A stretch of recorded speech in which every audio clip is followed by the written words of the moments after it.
लाबोदों बेनो निउसानो जाहैबाय माने चिरां जिल्लानि सिङाव थानाय बेंटलावहाय माने बेंटल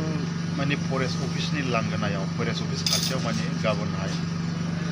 अक्ट'बरनि 1 तारिख गाबोनहाय माने जांख्रिथायनि थैसाम बे सिनेमाखौहाय देखायगोन बेनो जाहैबाय गोबाव समनिफ्रायनो बर'नि जारिमिन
खालामनायनिफ्रायनो बियो भाइरेल जाबोनाय माने बेखौहाय बयबो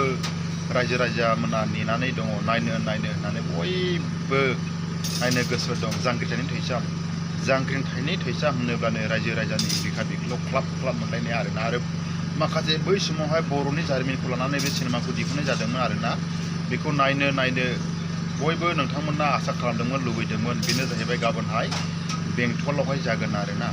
बेंटलावहाय जांख्रिथायनि थैसाम जागोन ओमफ्रायहाय 2 तारिखआव जाहैबाय खांख्राइ जागोन ओमफ्रायहाय 3 तारिखआव जाहैबाय मानोमोनलाय जिउआव हांमा नैबे जागोन आरोना माने गोबाव समनिफ्रायनो बर'आ माबो जाबोदोंमोन माबायदि जाथाय जाबोदों बे काहानिखौ लानानैहाय बे बिथांमोना बानायनाय जादों आरोना बेयाव जाहैबाय माने शुटिं खालामनायनिफ्रायनो बिराद भाइरेल आरो ना गावख्रुबलायनाय ओरैबायदि दुखुबो दं माने माबायदि जादोंमोन बे जाथाय जानायफोरखौहाय नैबेयावनो नुजोबगोन आरोना बर'नि माखासे जारिमिनफ्रा माबायदि जादोंमोन बै समावहाय नैबेखौहाय बिथांमोना माने मोनसे माबा बानायदों बेनो जाहैबाय बेंटलावहायनाखि नोंथांमोना नायनो गोसो दङ नोंथांमोना फैनानैहाय गाबोनहाय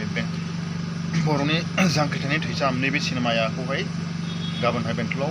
लाबोनाय जासिगोन आरो बेनो जाहैबाय दामा टिकेटनि दामाखौ माद्राय एसेबां खालामाखै माने 100 ताकाल' आरो जाहैबाय 100 रांल'